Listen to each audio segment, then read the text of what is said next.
Hey there, Banditos. Welcome to the latest episode of the Dollar Bin Bandits, where, as always, we fling open the doors of your local comic book shop and bring you interviews with your favorite comic book creators of yesterday and today. I'm Joe Marcello.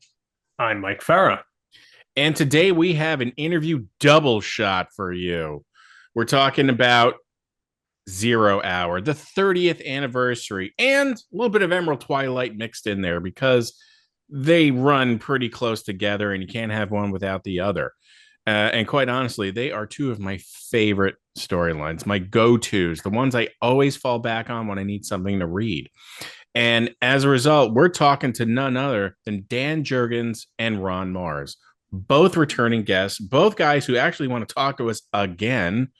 And it was just an absolute pleasure being able to do so. Yeah, I was super happy that we can get both these guys on the show to talk about the same thing. Initially, it was supposed to be both of them talking to both of us on one episode, but things went a little haywire schedule-wise. So instead, you get me interviewing Dan Jurgens and Joe interviewing Ron Marz. So they're going to happen in sequence. We're going to do the Dan Jurgens one first, take a small little break, and then get into Ron Marz. Both talking Zero Hour, both talking a little bit Emerald Twilight. And it's a real nostalgia fest here today on the Dollar Bin Bandits. So let's get to it. This is Dan Jurgens and then Ron Marz. Program, Dan, thanks for coming back on. Always good to be here, Mike. Thanks for having me. Well, as I said, we're very excited to have you, and we're very excited by your upcoming project, which is the 30th anniversary of Zero Hour. You're putting out a special, much like some of the other DC and even Marvel events that have been coming out lately. They're celebrating anniversaries. We're very excited for that because we're big Zero Hour fans around here. And so to start off, though, we wanted to kind of rewind before we get into the actual anniversary issue and talk about the original event and things leading up to it.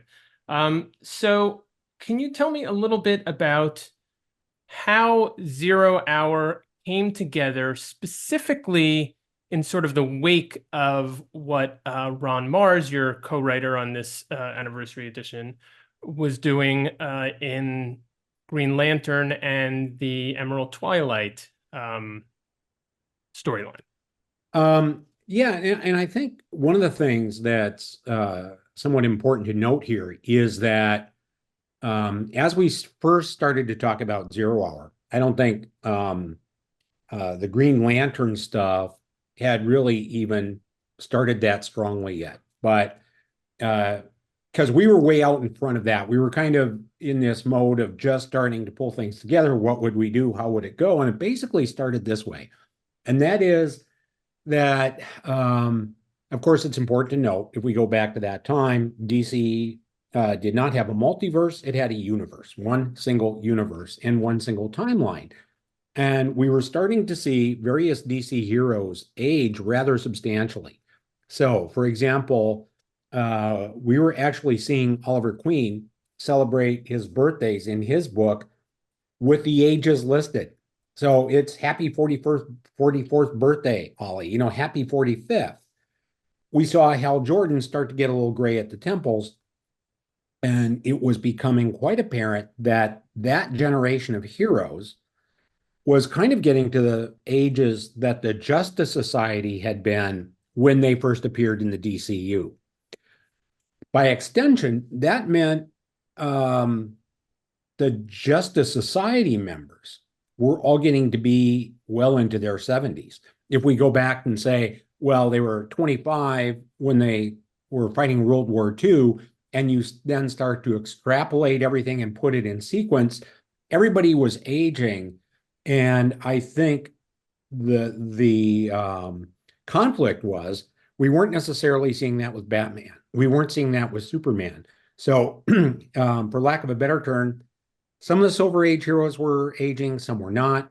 We had a couple of books and characters that also had some continuity problems where it was just getting really convoluted. So I approached DC with this idea of just doing something where we could clean all of that up.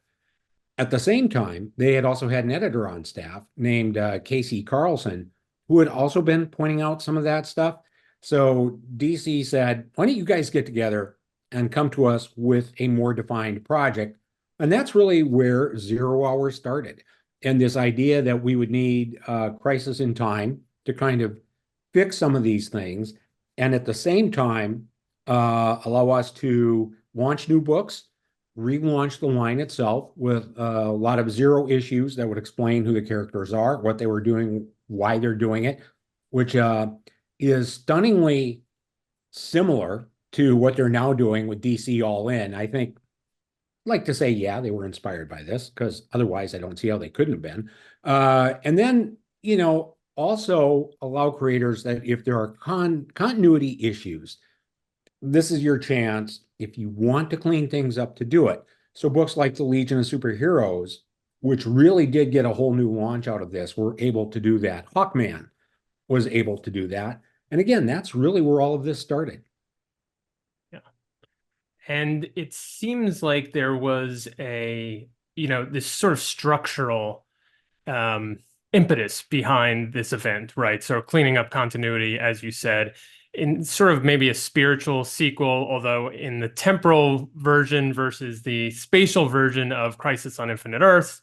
Now, how did, as you were putting this together, when did sort of the ramifications from the Emerald Twilight series come into your thinking, specifically around Parallax and Hal Jordan being kind of one of the ultimate behind the shadows and then ahead of the shadows? Right. Villains. Yeah, and once everything was a little more crystallized for what was going to happen in Green Lantern. And first of all, let's step back to Superman, because I think it's important to do that. And that is, after the death of Superman, we did Reign of the Superman, where 4 different characters claimed to be Superman. One of them, Cyborg Superman, turned out to be evil. And as part of that, Coast City was annihilated, which Coast City, of course, was Green Lantern's home. Originally, as we talked about plans for that, I had pitched the idea as Central City. The Flash guys' office didn't want to pursue that, so we then switched to Green Lantern. And one of the reasons that the Green Lantern editorial team at that time, and I don't think Ron was quite on board there yet, wanted to do it, is that they saw potential to do something dramatic with the character. Here it is, you have lost Coast City. And they first approached the writer who was working on the book. He didn't really have much that, people liked. So then from an editorial perspective and everything, they started to refashion Hal Jordan. And there were definite changes that were in there.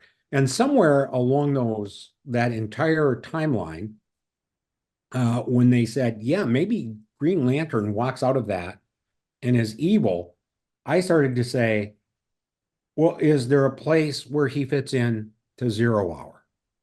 And, even when that had happened, I don't think they had gotten to the point where they had designed the costume for him yet. I don't think any of that was quite in place, but we started to kind of work along those lines. And that's even why, if we look at the first issue of Zero Hour, as we made it kind of this time-spanning conflict, I snuck Paul Manning, who was a futuristic kind of Green Lantern, into that issue, kind of indicating, yeah, the Green Lanterns are a part of this, and we're going to be going there by the end of the series. Very, very interesting. And what was if you can remind me, the distance between Emerald Twilight and the start of Zero Hour in terms of, I guess, one, publishing time, but also in terms of continuity? Was it fairly close together, or was there a time beat between those? From in terms of real publishing time, obviously that story had come out before we had the reveal of Parallax in Zero Hour. In terms of continuity time in my head, it had never been all that long. Obviously, we had Kyle Rayner in place along with some of the other new younger DC characters, so we could use them. What I had that was going to work out, I thought, so well for the series is Hal Jordan at that point had strong motivation to try and do what he did, which was his city, everybody he knew and loved had been destroyed as a result of what happened in Reign of the Superman. So his idea, his thought, once he had that power level that he did by becoming Parallax and, getting the power of the central power battery, was to reconstruct time in such a way that Coast City would not have died. And I really like that as a motivational point because it's not evil. It's actually benevolent, if you will. It's personal, which I think is important in writing villains. So obviously, by the time we got there, I knew where they were going to be going with Hal Jordan and Parallax, and that provided us with the opportunity to really fit it into Zero Hour. Like I said, I knew what the plans were. I don't think any of it had been realized in terms of when I started working on it because it all had to be explained to me, and they didn't even have any of the artwork to show me, like I said. So, a lot of that is because we were going to be, as a crossover series, something that had to start much earlier than your typical production release time. And also because we were going to be weekly and I would be writing and drawing it, we had to start a lot earlier before we really got closer to press time. So that's why those things were kind of happening more along the same time and divergent tracks that we're all going to meet together in terms of Zero. I find it interesting sometimes how the narrative planning aspects, and maybe even you would call them the business aspects, sort of happen on a different timeline. And you're doing this kind of stuff in parallel. You're just finding out about Parallax as you're planning Zero Hour, even though there's a little bit of distance in the sort of publishing time. So I wanted to I wanted to back up to one thing you said, which is about going to the Flash first. Did you and Central City are suggesting that, this may be where, something powerful would happen? Was your thought, was Zero Hour already in your head at that point and thinking that Flash with his power set would be more apt to a time based kind of storyline that you might have with Zero Hour, or was it just because you wanted to, ask about the Flash? No. So one of the things I always do is if I'm working on a story that is going to have really dramatic ramifications, it is always, if we want an out, what's the out, right? And at that time, and I still think this, when you have a universe of characters that are built around fictional cities, as opposed to just New York and San Francisco, Los Angeles, whatever, when you have a central city and a coast city and all these various cities, I think it's great to do dramatic stuff with them. So in terms of Central City, I said, yeah, well, what would happen? And this was in a Superman meeting. The Flash team was not there. I want to be totally fair here. We just said, we were building this story. And I said, Cyborg Superman works along with Mongol, to take the planet, build this engine city, and along the way, blank city is destroyed. I first said Central City. Yes, to me, I did not have Zero Hour in mind then, but I do a lot of time travel type stories because of Booster Gold. And I did have it in my mind that there would be a way to get out of this because of that's what you just mentioned. Flash has those capabilities, which ultimately sort of was what Flashpoint was in a way, right? So in this case, as I said, Flash team was going off on their own personal storylines, so they didn't want to take part. Again, no problem. So we shifted gears to Green Lantern. And Kevin Dooley was the Green Lantern editor at the time. And he said, well, we love this. This gives us something we can do with Hal Jordan to build a turning point in the book. That's all it was. At that point, there was no thought that Hal was going to turn that way or anything else. So as I continued to work on later plans for Zero Hour and start to put that in place, I started to know through conversations with them, yeah, this is going to happen with Hal. He's going to go this way. And then even once they had settled on the name Parallax right around that time, and again, none of this had even appeared in print yet, and I hadn't even seen the artwork. I poked my head in the office one day and said, is he going to be free and available, after the events in the Green Lantern book? And they said, yeah, but we don't know what they're going to be. And I said, how about this? And again, so we started to fashion it all at the same time. The reveal of him as the villain in Zero Hour was a very closely held secret. And I think with that in mind, we weren't even telling a lot of people in the DC offices at that time that it was going to break down that way. Because again, just like with the reign of the Supermen and the idea that Cyborg Superman would be revealed as evil, we were always playing our cards really closely to the vest. Just didn't want news getting out. Makes a whole lot of sense. So before we dive into the special, I had one more question about the... Excuse me, I'm just going to turn this down. Oh, sure. I'm sorry. No worries. We'll put an edit point there. Yep.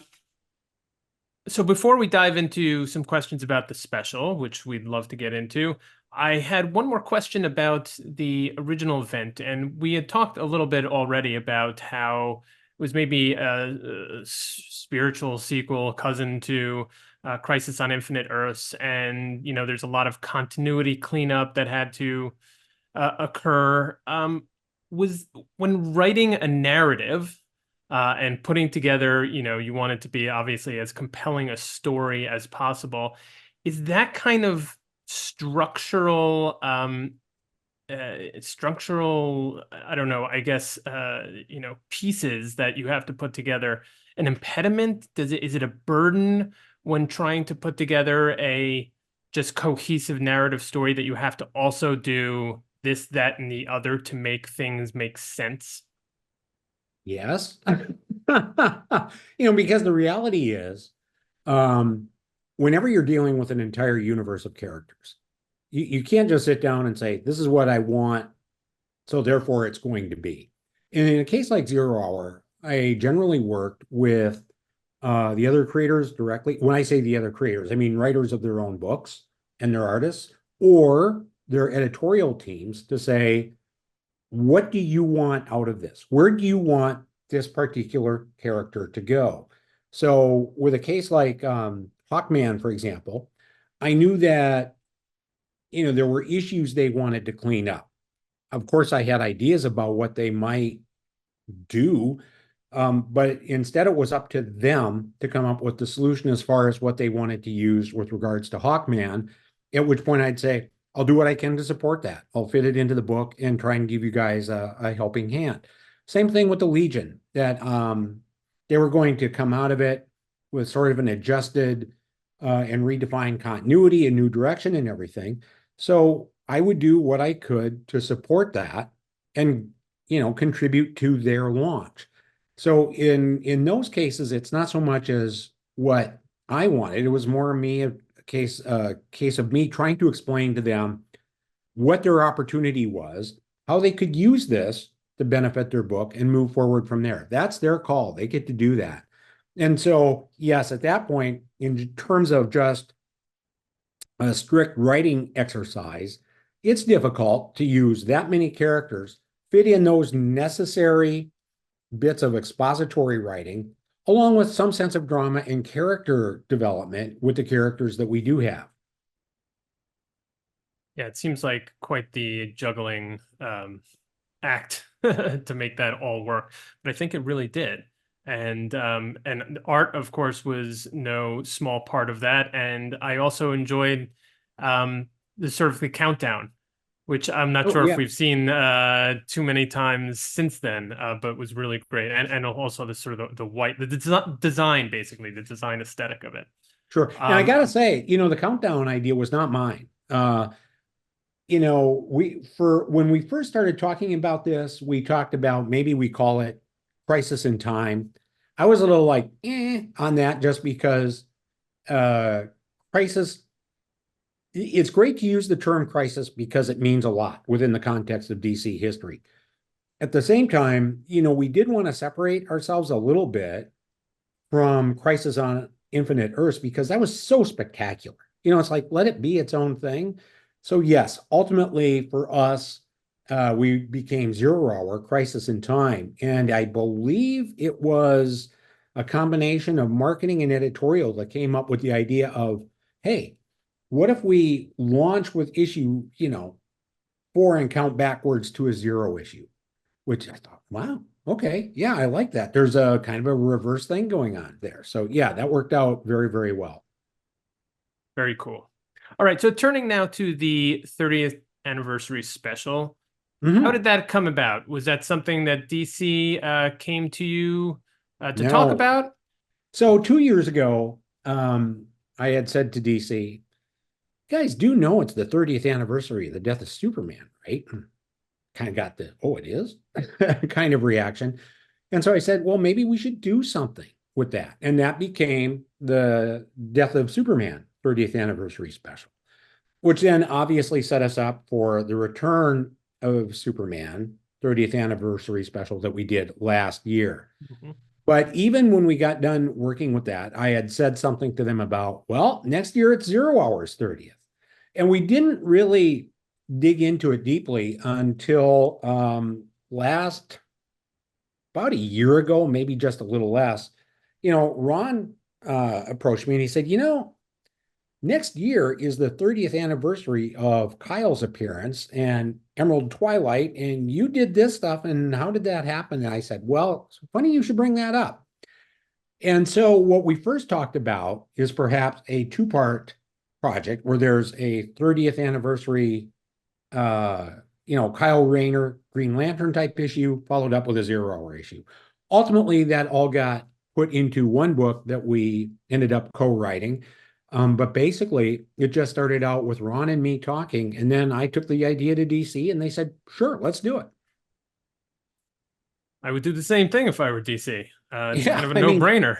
Well, and you alluded to this earlier, which is we are starting to see more of these things now. And people are, fond of this stuff. If you go back to when those things came out, whether it's this, Death of Superman, whatever, they all sold a gazillion copies. They did very well.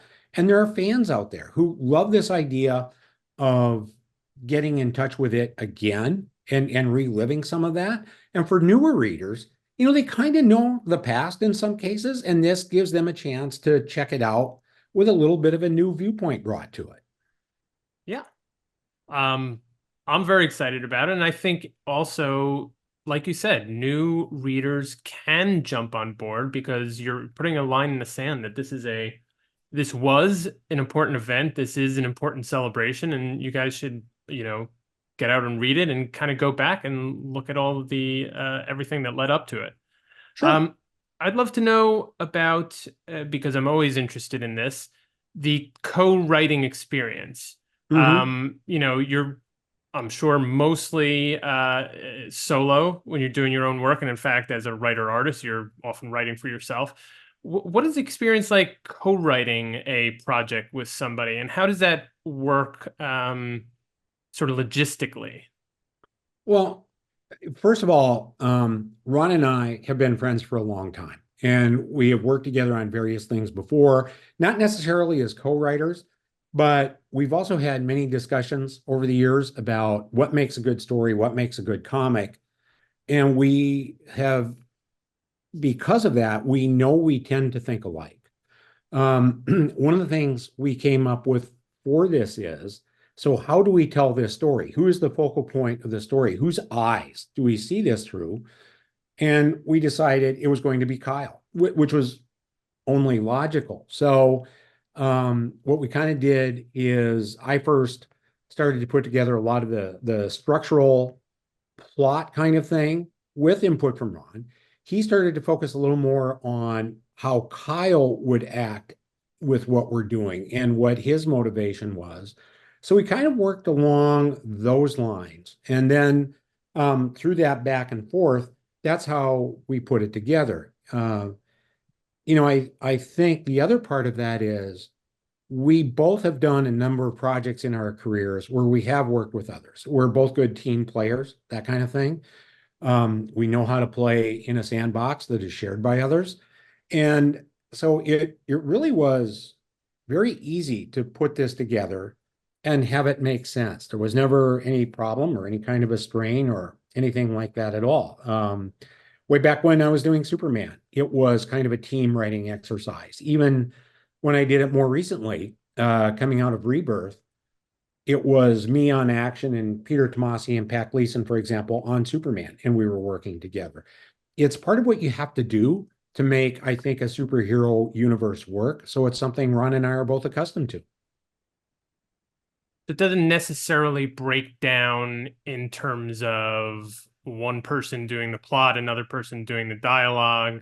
It's more a sense of kind of figuring out where the right scenes or pieces that plays to one another's strengths go and how that maps out. Is that a way of thinking about it?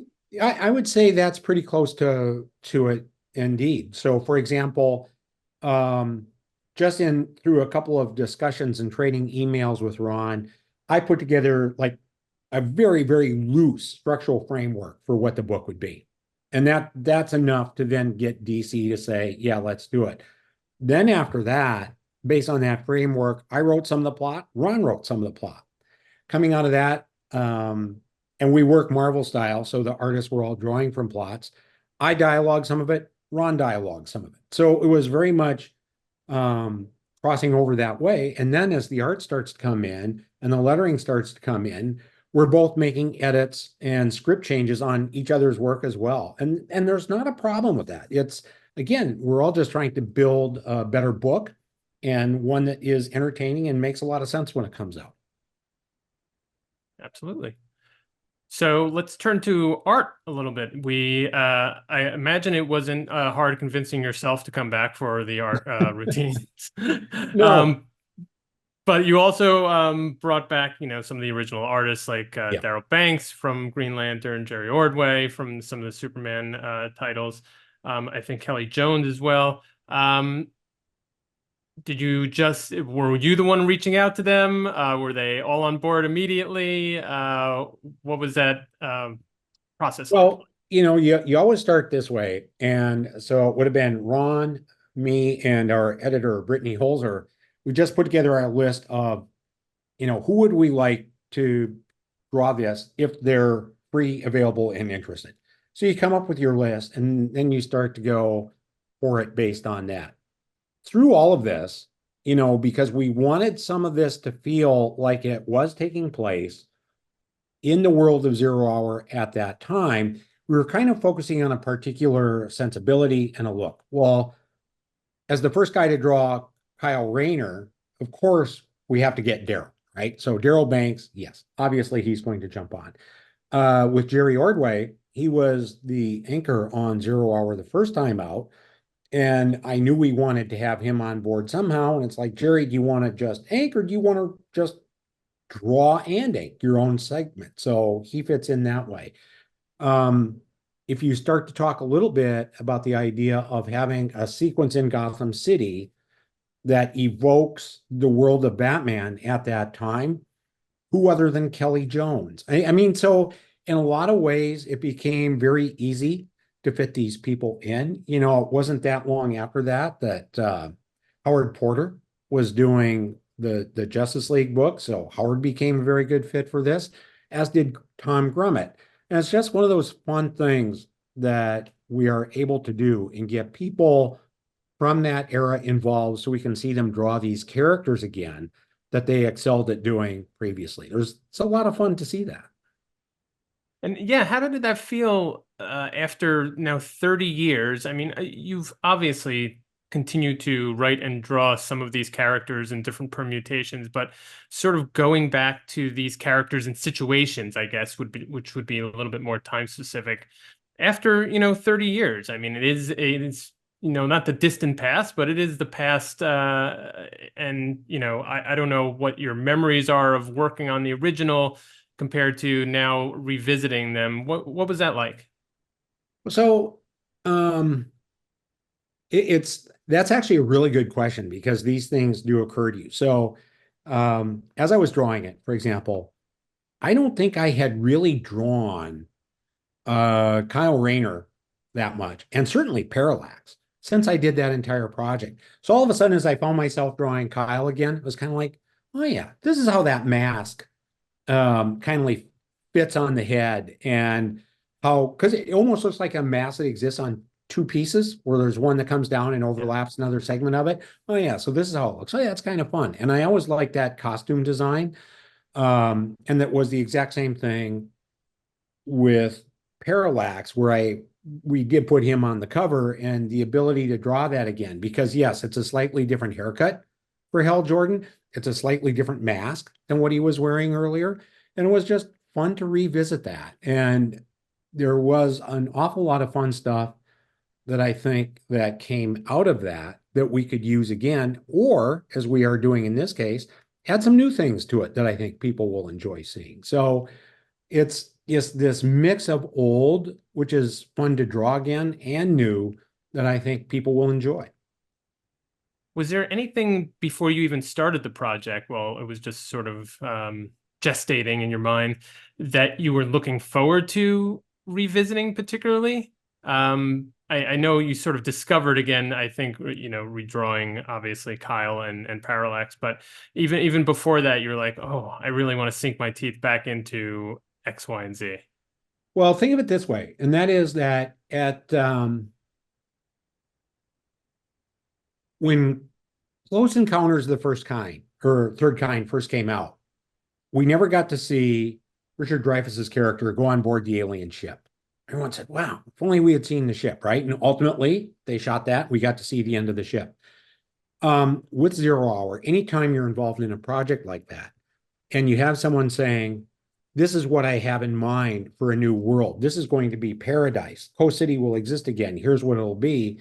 I know that at one point when I was working on it, I thought it would be fun to do an entire issue that took place in that world. And then later, I had even mentioned some idea of a standalone type project to DC at one point. And this was several years ago. No idea of an anniversary issue or anything of what would happen if we saw what Hal had wanted to build. So in this, we get a little bit of a look at that. And that was something I had always wanted to do. So I'm glad we finally got to find a way to do it. That is definitely striking my geeky nerves. That's an awesome place to go with an anniversary issue and finding out where you haven't been before, but still sort of fits in. Right. That's great. So you mentioned, and I don't want to spoil it for anybody because everybody should pick up the issue, but that, there obviously is a new story for this anniversary issue, and where Kyle is our point of view character. Is there anything else you can say, again, without giving away too much about the story? Yes, I think it's fair to say. Well, and there's some fun art inside, including some just absolute killer pinups, because that's also something else we had done with the previous anniversary issues. We did some, we have great artists doing some great pinups. So, and it's always fun to see those things come in and see what they did. But yeah, I think we have a lot of fun elements in the book, and some of it is that we can turn things around a little bit. See some different versions of some different characters. And I think that for people who've seen the cover so far, they would already notice that, oh, here's a Supergirl and she looks a little different. And why is Batgirl on the cover? And, that kind of thing. And I think they'll see answers to that as they read this story. And again, I think there are fun answers and fun reasons for them to be there as they are. And we're really happy with the way it came out. And again, I think as a package, it's something that holds together very well. And also perhaps and I think it's always important to try and do this, set some things up for future stories too. Yep. That is, I agree. That's kind of storytelling, especially serialized storytelling. Oh yeah. 101. Yes, it is. Yes, it is. Leave some breadcrumbs and a little cliffhanger for everybody to chew on. Right. So, as we come to a little bit of a close here, I wanted to talk about the legacy of Zero Hour in sort of the perspective of how comics since then have have been produced, or sort of the storylines and more like the frequency of the resets of continuity and certain crossovers. What do you think of that, either as maybe an effective 0 hour or an effective, I don't know, market dynamics or whatever? Do you think there's been too much of that kind of, this is the event that resets it all, and this is the event that changes everything? Has that gotten almost too saturated out Yes. there? Yes. So, Mike, if I go back to when we did 0 hour, for example, we even wondered if it was too soon after Crisis on Infinite Earths just to kind of do it. Crisis on Infinite Earths was a major, major reset. 0 hour wasn't that big a reset. It was more like some fine tuning, some resculpting, and adjusting, right? It wasn't like a total remodel of your house, more of a refresh kind of thing. Yeah. And one of the reasons we thought it was okay is it had been 10 years since Crisis came out. And at that time, we kind of said, every 10 years, this is probably the kind of adjustment that we have to make in continuity for comics. We even then didn't see this idea that it would happen over and over and over again with greater frequency and with new number ones of this book, that book, whatever book, we might be talking about coming out. And then some books sort of doing that adjustment on their own and other ones not at all. So there is that gap that is there. Obviously when DC did New 52 as a major readjustment and relaunch, that was something closer to Crisis on Infinite Earths. Rebirth was kind of adjusting and fine-tuning all of that, taking some things back to their origins. And, so that was a little bit more, in my head anyway, comparable to what 0 hour did, sort of that adjustment and fine-tuning approach. Now, it's kind of become a devalued currency because of the frequency of which these things happen, to the point where I think some people just go, again? Really? And I understand that reaction. And because I try and follow it, I try and read the stuff. I still stop in at comic stores on a very frequent level and try and keep up with it. And yeah, it's gotten harder to keep up with. Yeah, I agree. And I think things like that are starting, they may infiltrate into there may be sort of a feedback loop with the sort of the movie world, right? Now that these things are coming onto the big screen and universes are being built, and then, they eventually have to be, as actors age and things like that. So I feel like that there's maybe a reinforcing mechanism there that sort of feeds into it. But I just think the frequency is too much. I don't think we should probably never have these things again, because again, generations of readers are always changing, and it's always good to sort of reintroduce maybe more relevant versions of characters. But things tend to get out of hand. Honestly, I don't disagree, but it's also worth noting that some of the biggest book relaunches in the history of comics came out of just this new creative team taking it over and showing us a new way of looking at it, and it's incredibly hot, right? That it's I think we've kind of forgotten a little bit about how to do that. So, in the grand scheme of things, once upon a time, if you had Walter Simonson coming on board Thor, in a way, that's what that was. With Frank Miller doing Daredevil, that's what that was. And we have seen these happen.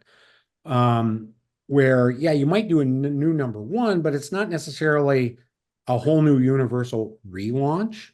It's, it always comes down to the strength of the material and is it good stuff? And you have to have that to make anything work at all. And if you don't, it doesn't matter if it's a universal relaunch, a line-wide relaunch, or anything else. If you don't have that, it won't work. The fundamentals remain the fundamentals, no matter Right. what context they're in. Yes. All right, Dan, last question. What do you have in store for the inevitable 60th anniversary of Zero Hour? 60th. Well, I think at that point, that's where we're going to have to find a way to take all the creators who were involved and put them in the time machine and take them back so they can be de-aged, just like we did with the atom, right? I think that's going to have to be my plan, and I'll have to start working on that because it's going to take a while to build. Yes, yes. I think that's a good plan. Get started. Let me know when you're done, and I would like to take advantage of that as well. Yeah, we'll make room for readers too. Oh, good, good. Yeah. Glad to hear it. Dan, thank you very much for taking the time today to talk about the Zero Hour 30th anniversary. We will have the links in the show notes, and we are very excited for the launch. Do you have anything else coming up that you can talk about, that is, that you'd like to preview for anybody?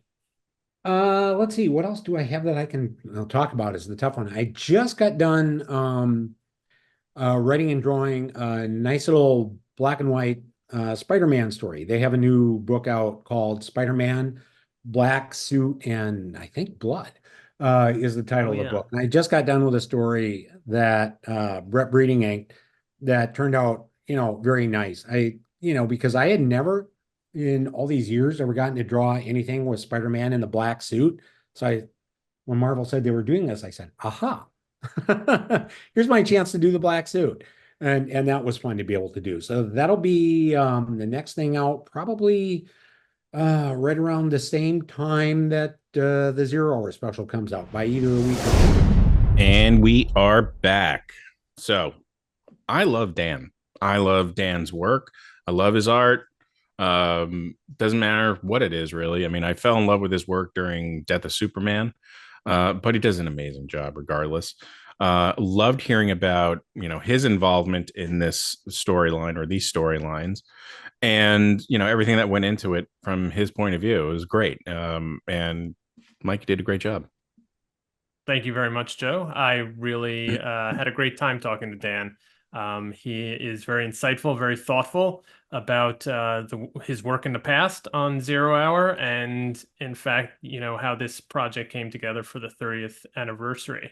But that's not all, Banditos. Next up is Ron Marz. And Joe, any preview of this interview? But wait, there's more. We have Ron Marz discussing 0 Hour and Emerald Twilight. That's right. I got into kind of everything that went into it from his point of view. Obviously, the more of the writing part of it, as well as where he actually started working in 0 Hour. Didn't start from the get-go, which I found very interesting, and kind of how Parallax gets involved in the whole storyline. Spoilers. If you haven't read it already, it has been 30 years.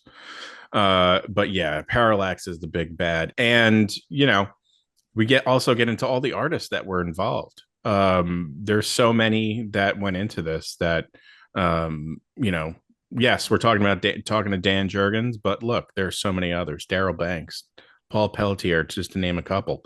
But we get into that and more. So this is Ron Marz. How are you, sir? I am well, Joe. How are you? I'm doing great. Talking about two storylines, story arcs, if you will, that are just near and dear to me. They're always my go-to, one of many. We're talking about 0 Hour and Emerald Twilight. Let's start at the beginning because these two are intertwined by their characters. And how did they come about? Which came first? In this case, in terms of you mean back in the day, which came first? Yeah. The chicken or the egg? Exactly. In this case, Emerald Twilight came first. Although actually it's funny, Dan Jurgens and I have never really discussed it to that detail, but I suspect that maybe Dan was percolating on 0 Hour when Emerald Twilight came to be, because Emerald Twilight came into being sort of in a rush at the end. I was hired with issue 48. There had been a previous plan for issues 48, 49, and 50 that was scrapped, never to see the light of day. Although I do have some pages from the original issue 48 in my filing cabinet over here, where Xerox is out. Um, so I ended up writing all 3 issues of Emerald Twilight kind of at the same time. Okay. Chunk of pages for 48, chunk of pages for 49, and a chunk of pages for 50 to get the artist started, and then go back and finished up each issue in turn. So we were right up against the clock. My suspicion is Dan was probably at least percolating on Zero Hour. I didn't actually find out that Hal was the villain of Zero Hour until they came to me with the plan for the Green Lantern Zero issue and said, "Oh yeah, so Hal's going to be Kyle's going to meet Hal Yano," and I'm like, "Hal who?" Because they had forgotten to tell me that Hal was the villain of Zero Hour. I knew it was coming. I knew there was a big initiative, but the meeting of this is who the villain is never took place with me because my editor forgot it. So I didn't find out till it was time to sit down and write the issue that Hal was basically the big bad of Zero Hour. It didn't make any real difference in the story ultimately, finding out that late, but it was just like, oh, that's what we're doing. Okay. Then we ran with it. Emerald Twilight came first, then Zero Hour, issue 5, because issue 5 came out first, counting down to issue 0, or was it 4? I don't know. Whatever Right. The first issue was the last issue, so to speak. Yeah, they did 5 down to 0, right, as I recall. So yeah, they're inextricably linked because of Hal and Kyle, and because the Green Lantern Zero Hour issue, or the Green Lantern Zero issue, played a fairly large part in how that whole storyline finished up. And was the naming of him Parallax, was that your doing, or was that part of the 0 Hour plan? They wanted to give him a official bad guy name, or none of the above. It was Darryl Banks, oh, okay, my artist compatriot, partner in crime on Green Lantern, who came up with the name Parallax, because we were casting about for a name for what Hal was going to be called. I think initially he was going to be called the Protector, and once we knew that he was going to be more of a anti-hero at the very least, or even a villain, none of the names that had been kicked around were quite right. And we had a few sessions of trying to come up with what we were going to call him. And Darryl finally either sent in or faxed in. It was long enough ago that we got faxes. And he said, how about Parallax? And everybody in the room went, "That's correct. That's the right answer." It was one of those where when you hear it, you know it. So right. All credit to Darryl. I wish I could steal the credit, but it's all his. Yeah, it was. I definitely want to get him on to discuss these and all the other artists, because I would love to know.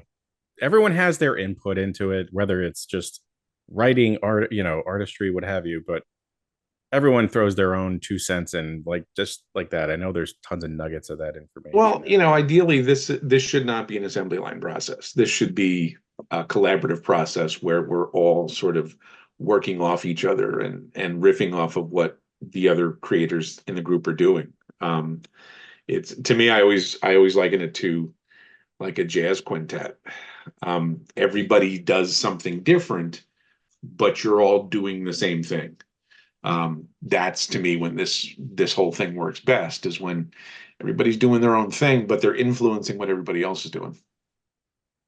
So a couple of questions about Hal/Parallax is, when the character is being developed, was there any intention of, because from then till now, that character has been through quite a bit, death, he became the Spectre, rebirth, etc., and various colors in between.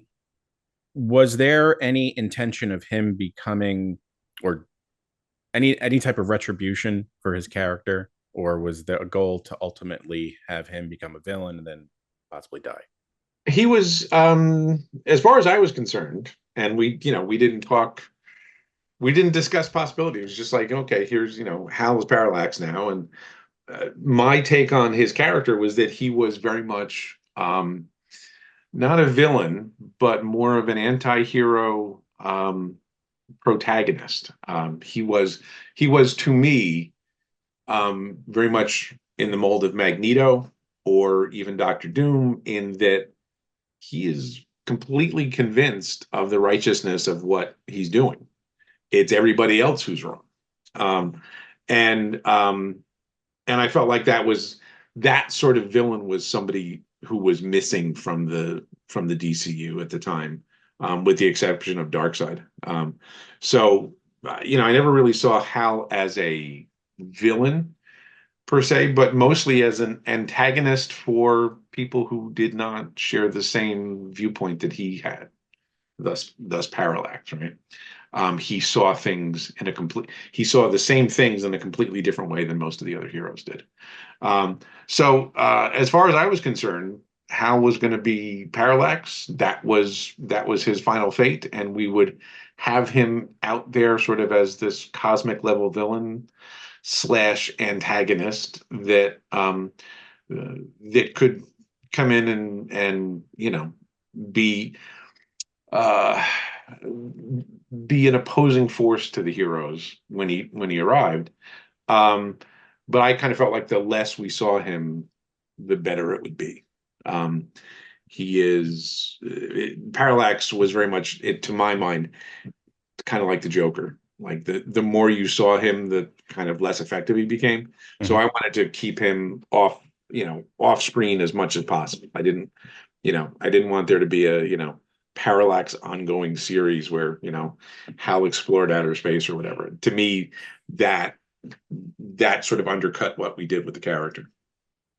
I love that character, and I'm glad, even now, even though we've kind of seen the roots of Parallax being what Parallax actually is, they keep bringing him back in that version in some way, shape, or form. They're always able to kind of bring it back in terms of, okay, well, here's the the full-on like Hal Jordan version. Even Kyle had a version of it. Then they went all yellow with it too, and I think it was Rebirth or something like that, or Sinestro Corps War. So I don't think people can get enough of that character, but I'm glad they don't overdo it. Yeah, I mean it worked. So you go back to things that work. And I think there was also an element of tragedy to it that I think gives you more story fodder to work with. He was, the cliche at the time was that Marvel villains wanted to conquer the world and bend it to their will. Doom, Magneto, and DC villains wanted to rob banks. So you fixed it. The Rainbow Raider did not want to conquer the world. No. If he could pick up a wad of 20s, at the bank, he's good. He was okay with that. So Parallax was sort of definitely in the mode of those more sort of world dominating villains that I think people respond to more than the bank robbers. In terms of timeline in the DCU, how far apart do those stories take place? Or are they kind of overlapping? It's been a while, so if that's laid out, I apologize because I'm trying to remember myself. Well, there's, I don't know, there's 4 or 5 issues of Green Lantern after Hal takes over the role, and then the Zero issue hits. So, I don't know, 20 minutes. That's, I don't know if you know this, Joe, but time's a little squishy in comics. That's why I asked. We sometimes make stuff up. There's no clock running on the issues.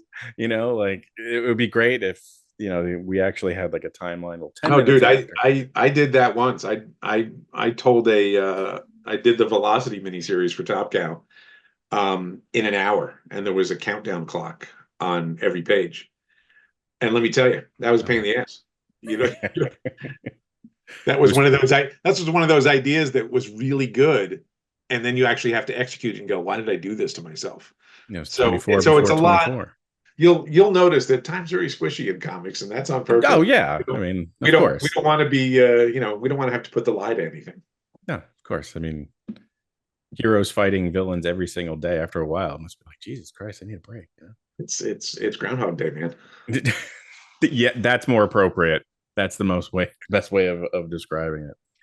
As it pertains to 0 Hour, what was the extent of your involvement in that story? And I know you mentioned you came on a certain issue, but how much input did you have in the overall development of that, or was it just kind of Not much. I mean, in the original, not much, because it was it was Dan's gig, and I sort of got to come in and play at the end, really, with the big Hal and Kyle fight. And it was cool because a lot of stuff came out of 0 Hour, a lot of series, new characters, a lot of stuff, which I always think should really be the purpose of doing these big crossover series. You should build something after it, rather than just everything stops and everybody goes back to where they were.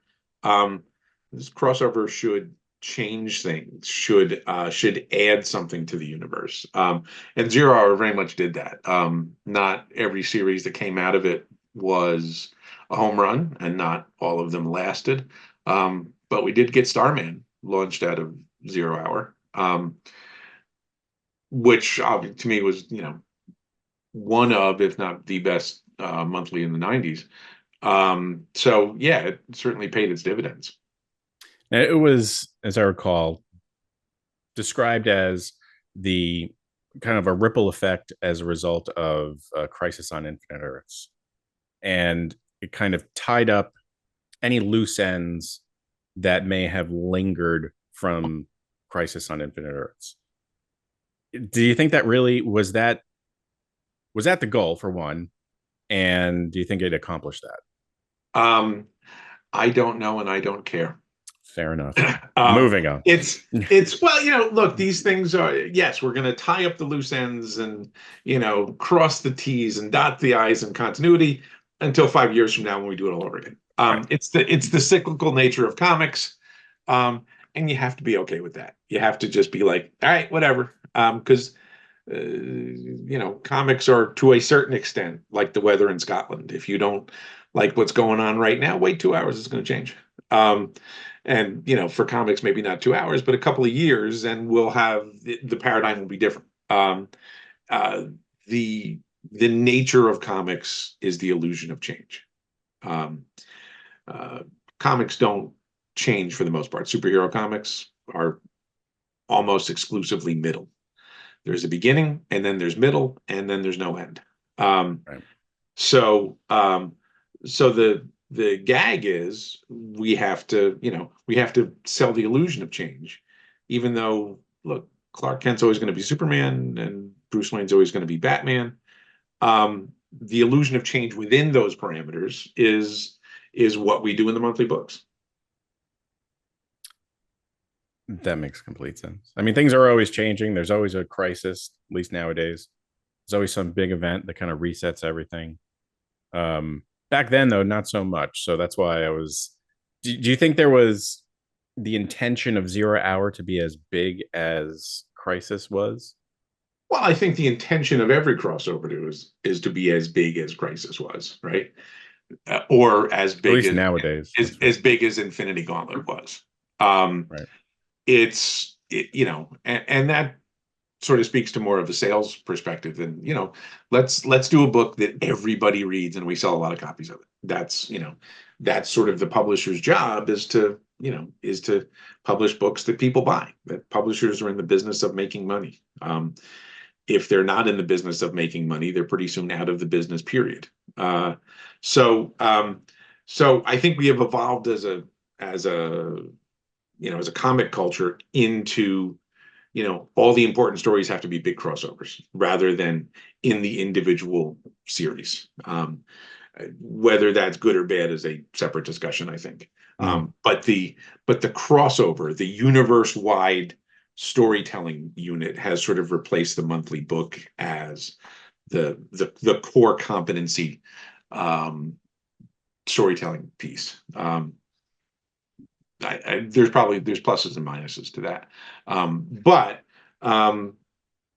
nothing. Look, companies would not do crossovers if they didn't sell, right? So there's, people. I know people complain about crossovers now, and there's too many of them, and I can't keep track, and there's too many issues. They still sell. So, there's a lesson there as well. And ultimately, the lesson that you get from any of this stuff is buy the stuff you like, buy the stuff you're enjoying. Don't feel like you have to buy something because it's part of a larger storyline. I mean, if it moves the story along in a creative way, then I'm all for it. But it's just, certainly for DC, if they cram Crisis into another title, it's you're gonna drive people crazy. Oh, and they certainly will, because it's a brand name at this point. It's so overused. And everything that has Crisis on the cover sells. So we are in some ways prisoners to our own desires. Fair enough. I don't want another Crisis, but I'll buy this one when it comes out. Yeah. If it's a good Crisis, I'll take a good Crisis over a bad Crisis. Like there was one of those supposed crossover, event things that they had a few years back. I want to say it was Countdown or something. I probably got the name wrong. And it was the biggest steaming pile I've ever read in my life. And it just kind of they built it up and it came and went. And there was never any reference to it. It was, I forget the name. It was like right before Dark Side War or something like that. Nobody says let's do a crappy crossover. Nobody sets out to, well, let's crap this one out and move on to the next one. That's not how anybody in this business works. Everybody goes into things with the best of intentions, and sometimes they work and sometimes they don't. But it's never from lack of effort on the part of the creators or the editors. Everybody who does this loves this. There are plenty of other ways to make money creatively that don't involve writing and drawing comics or editing comics. So if you're doing this, this is the thing that you love. You do this because you can't stop doing it. Makes sense. So 30th anniversary special for 0 Hour. How did this come about? Obviously, it being the anniversary, but how were you approached about doing it, and what can we expect? The greatest comic in the history of comics, obviously. Yes. And it really just came out of me and Dan Jurgens, who was a friend and has been for years. Just kind of, shooting the shit one day and saying, hey, that, isn't the 30th anniversary of Emerald Twilight and 0 Hour coming up? And I suspect that, the conversation probably started on some sort of, fantasy football stuff, because Dan is the commissioner of our fantasy football league. Oh. And then ended, and then evolved into, well, should we do something, about those stories? Because obviously the Death of Superman and Return of Superman 30th anniversary specials came out and sold like gangbusters. Right. So we ended up kicking around the idea of both separate Emerald Twilight and 0 Hour specials that connected, or sort of an all-in-one. And that's what we ended up doing. That's what DC ended up greenlighting. So it really came from Dan and I just spitballing and saying, maybe we should do this thing. And then running it up the flagpole with DC, and then going, oh yeah, this sounds like a good idea. Let's do this. How quickly can we get it done? That's comics in a nutshell, is creativity on demand. All right. Yes, we're going to do this. Let's go. Let's put it out in August, which was fairly tight in terms of deadline. I think we had our first, with emails went back and forth, but I think we had our first meeting with myself, Dan, the editor, Brittany Holzer, and Brittany's assistant, Chris Rosa, in April, at some point, like early April of this year. Of this year. Yeah. Wow. I was in New Zealand. Dan was in Minnesota. Brittany and Chris were in LA. So we had to coordinate time zones and figure out, right, Wow. when's that like 90-minute window when we're all awake and not necessarily on the same day, but we can actually have this meeting. So we got on a Zoom call and figured out, okay, well, we're going to do this. We're the story, the direction of the story is approved. Let's go. And I think that's when they said, well, let's put this out in August, and which was tight. But for an 80-page book, that's tight. But that's the assignment. So you figure out a way to do that. And a big part of why this succeeded was, one, the editorial shepherding of Brittany and Chris, who were both great, but also the fact that we split up the narrative into 10-page chapters, except for the last chapter, which is a little longer, and then reached out to professionals who were sort of cranking on monthly books in the 90s. In other words, people who knew who knew what the deal was, who knew what the grind was, and were able to get their 10 pages done in time so that everything fell into place. Wow. So for anyone who's not aware and who hasn't been keeping up with everything, or the announcements, surely there can't be anyone that's not aware. Joe, look, please. Certainly not anyone that listens to this podcast. I hope. But this is not just a reissuing of the original story with some fancy new pages. There's no reprint material in here or anywhere. There's no, and this is a new story set now. This is set in the current DCU, set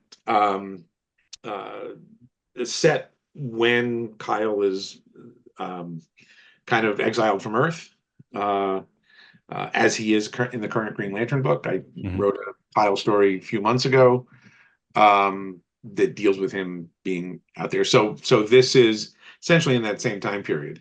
It's set now, but the story allows us to touch on the sort of the version of the DCU that existed in the 90s. Okay. Or at least a version of the DCU that could have existed in the 90s, if I'm not being too spoilery. So it's obviously it's a Kyle story. First and foremost, he is the current DC hero that stars in it. And then we see a bunch of other DC heroes that are maybe slightly different from the versions we expect. And what was it like for you kind of revisiting Kyle? Not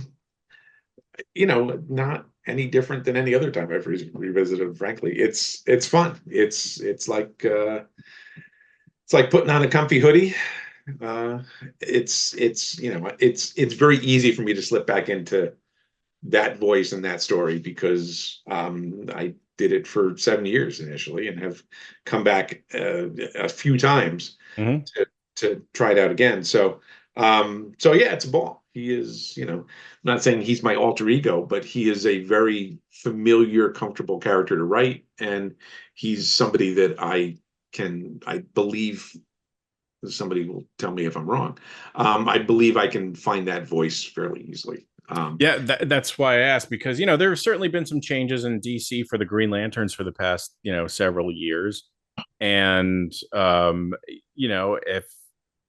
you answered my question, but I want to know how easy it was for you to kind of slip into it, given the changes. He was the torchbearer, he was a White Lantern, he was this version, that version, and then, it seems like they come back and now he's sort of back to, again, illusion of change, right? Right. You always come back to, I think, what people are familiar with and what they responded to.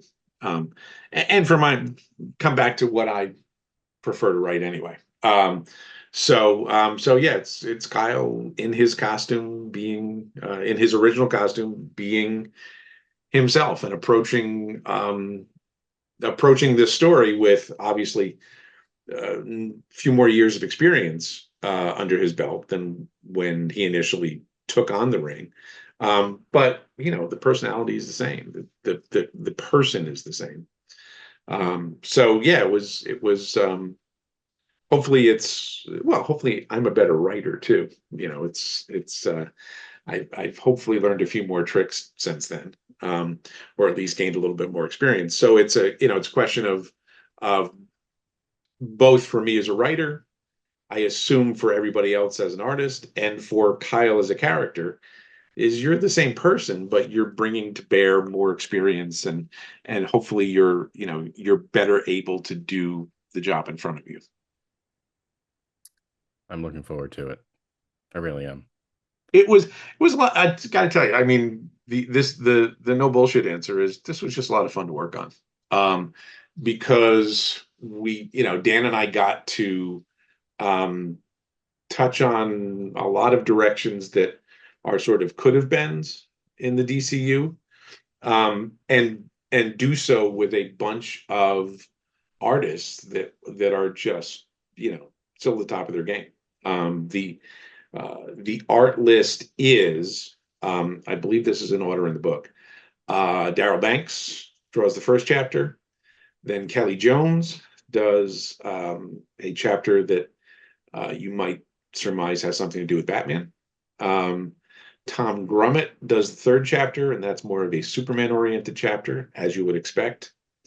Jerry Ordway draws the fourth chapter, which has a lot of different stuff in it, a little more historical. I got to write some characters in that chapter that I have actually never written, never asked to appear on a page, which was really cool. I don't think it's too spoilery to say some of the DC historical characters are in that section. Then my pal Paul Pelletier does the fifth chapter. Then Howard Porter, and then some guy named Jurgens draws the last chapter. That guy, he's all right. So Dan and I split up the writing. I ended up writing more of it than Dan did, so that Dan could have time to concentrate on the art, because he was drawing the finale of it all. But yeah, it's when you get that many different artists working at the same time, that means the pages are spilling into your inbox on a regular basis. Chunks of pages every week from, today's 2 pages from Jerry Ordway and tomorrow's 3 pages of pencils from Paul Pelletier. And it's really cool to see how it all came together. And again, all credit to Brittany and Chris for coordinating everything. And all credit to the artists for just being really good at what they do, and understanding that, okay, well, this, you're going to need to have, you're going to need to look at this setting that Darryl Banks is drawing for your next batch of pages, Kelly Jones.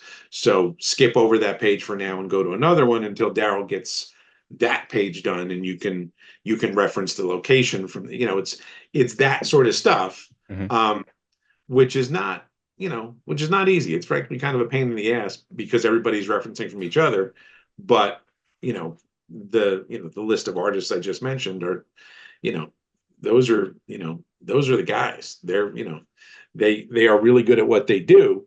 So they pulled it off, and I think the whole thing is really seamless. The chapters that were not inked by the pencilers. Norm Rapmond inked Paul Pelletier and Tom Grummett both, and then Alex Sinclair colored the whole thing. So, really thankful to have a colorist as good as Alex on the book overall, but also really thankful to have one colorist doing all 80 pages, because it would have been a mess otherwise, and God bless Alex for being so understanding about, all of the referencing and getting I mean, there's a buttload of characters, there's a bunch of different costumes. And so, he had to do all of his research, and then we would clean up behind and go, oh, well, that's not quite the color of Cosmic Boy's uniform from this era. It's that sort of stuff. Well, it's hardcore. But it's all coherent. It all works together. And I think if you have not read Zero Hour, if that's not on your radar, you weren't here 30 years ago, or you didn't pick up the reprint, I think the story makes sense on its own. Obviously, it references Zero Hour, but we wanted to make sure that this was a ground floor read for somebody who is not, does not have a doctorate in DC continuity. If you don't, if this stuff is unfamiliar to you, then it's just a good story. Then it's just a bunch of characters having a large scale superhero adventure. That's awesome. I'm really looking forward to this. Final question before we go. In Emerald Twilight, when Parallax shows up, he doesn't have a cape. Then in Zero Hour, he has a cape. Whose idea was it for the cape? I think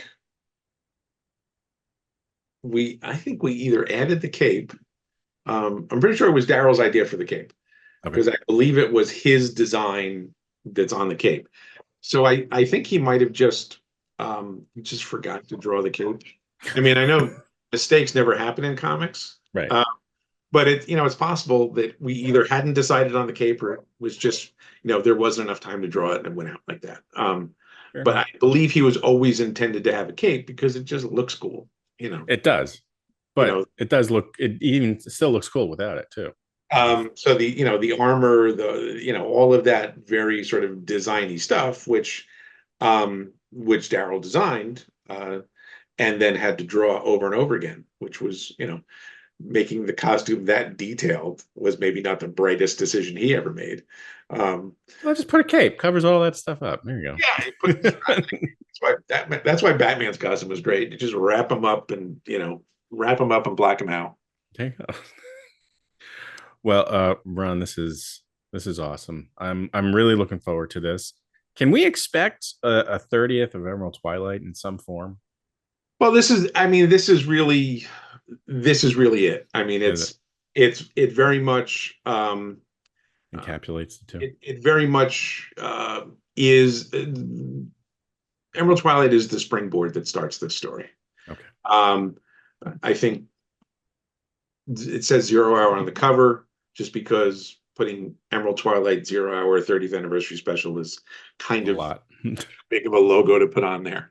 But this is very much Kyle's story, and it very much comes from the seeds germinate from what happened in Emerald Twilight and what happened to Hal Jordan in Emerald Twilight. So without Emerald Twilight, this 0 hour probably would have existed in some shape or form, just with a different villain. But without Emerald Twilight, this 30th anniversary special doesn't exist. And we're back again for the last time in this episode. What'd you guys think of that one? I loved it. I love talking to Ron. He's been on the show 20 times already. I don't know what I'm more amazed about, the fact that he wants to talk to us or the stories that he keeps telling about his work. But he's such an interesting guy. He's worked on so many great projects and characters. And like we said at the beginning, this is one of my favorite storylines, both Emerald Twilight and 0 hour. And, Parallax is introduced in Emerald Twilight, and he really hits the ground running in 0 hour and decides, I'm going to create some chaos. So it was great to hear what went into it, all the artists that were involved in it, and what we get to look forward to in this 30th anniversary special. It's not a retelling of the same story. However, it's a new spin on it. Yeah. Great job, Joe. We love to have Ron on. He is our most frequent guest. I have to tally it up, but I'm pretty sure by at least one or two. So we always love to have Ron, and always love to get his perspective on Emerald Twilight and that part in the comic book journey where myself, Joe, and Oren were all kind of really into our first wave of comic book reading and collecting. So just fond memories of both of these big storylines. And it was fun to talk to both Dan Jurgens and Ron Marz. A couple other artists to throw in the mix. Jerry Ordway makes an appearance in the 30th anniversary, and I believe Kelly Jones, they might have him do a Batman sequence as would be the natural fit there. So guys, that 30th anniversary special is out, I believe, today. So go get it in your local comic book stores. Thank you for listening. Thank you for viewing, rating, reviewing, subscribing, doing all that great stuff that helps us keep the trains running and keeps you getting more interviews in where? Those ear holes. So thanks again, everybody. We'll see you next issue.